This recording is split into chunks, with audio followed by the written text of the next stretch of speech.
All right, let's dive right in. Welcome, everyone. Today, we're looking at a visual breakdown of a personal finance guide that is basically a masterclass in taking absolute control of your money.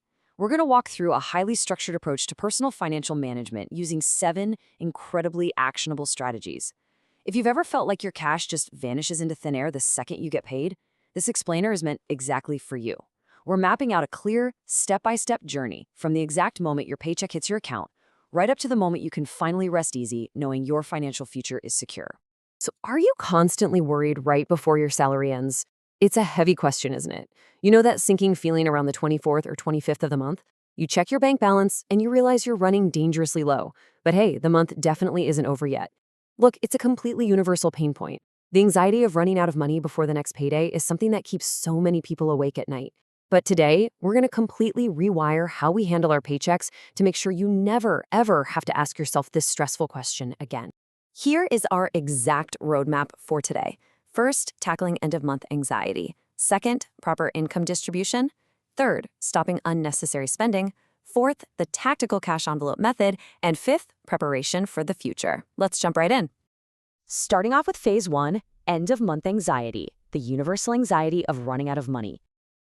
Recognizing the core problem is always the absolute first step to solving it. We have to acknowledge that financial stress isn't just about the math. It's deeply emotional. It's the stress of the unknown. But to cure this anxiety, we've got to clear up a massive misconception right off the bat. This idea that you need to be making a huge salary to start managing your money properly, or to start saving. As the source material makes abundantly clear, these 7 strategies are applicable for everyone, no matter what your income is. Whether you're working an entry-level job or you're well into your career, the mechanics of taking control of your paycheck are exactly the same. The rules of finance just don't care how many zeros are at the end of your paycheck. Moving to phase 2, right distribution of income.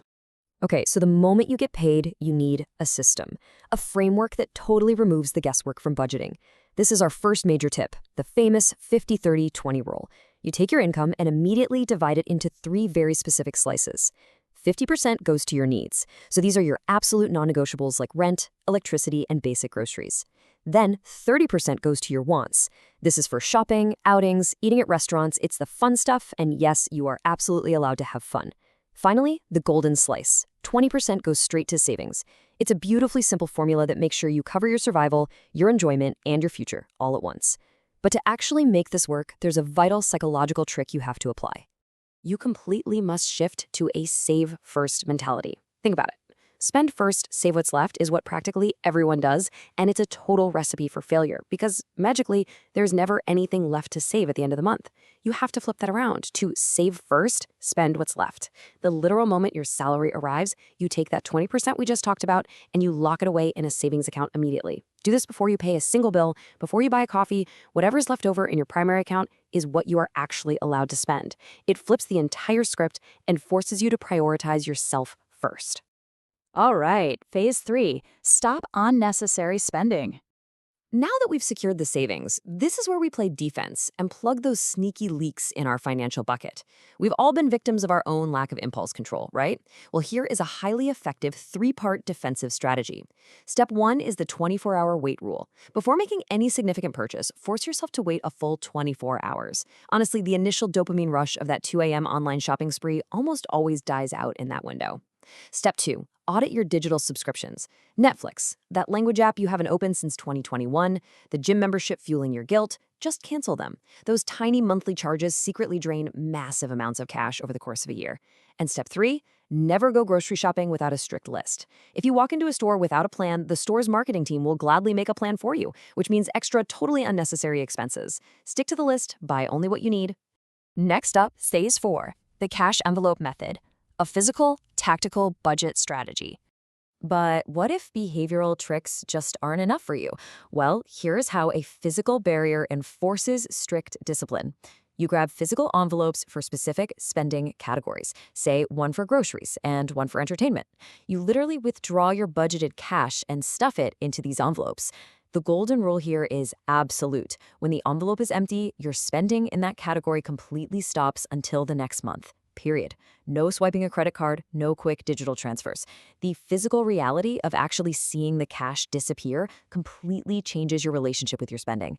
It enforces incredible, foolproof discipline. Finally, phase 5, preparation for the future, securing your foundation against the unknown. Now that you've optimized your budget, plugged the spending leaks, and built real discipline, you must secure this whole foundation. That brings us to our final strategy, and this massive number right here, 3. The core material emphasizes that you need to build an emergency fund that covers an absolute minimum of 3 months' worth of your living expenses. If you lose your job, if you have a sudden medical emergency, or if your car just completely breaks down, this fund is your safety net. And remember, you build this safety net using that 20% savings slice we locked away earlier. And why does a 3-month fund matter so much? Because, as the guide wisely points out, this will literally save you from extreme tension in unexpected situations. An emergency fund is not some investment meant to make you rich, not at all. It is financial insurance. Its true value isn't the money itself, its true value is the total peace of mind it buys you. It transforms an unexpected disaster from a life-ruining crisis into merely a temporary inconvenience. Which brings us to our final thought, and a pretty provocative question I want to leave you with today. With these 7 steps, from the 50-30-20 rule to the 24-hour wait, all the way to building that rock-solid emergency fund, you now have the tools. So ask yourself, is your money controlling you, or are you finally controlling your money? Take these structured steps, apply them to your very next paycheck, and take your power back. Thanks for joining me on this explainer, and I'll catch you on the next one.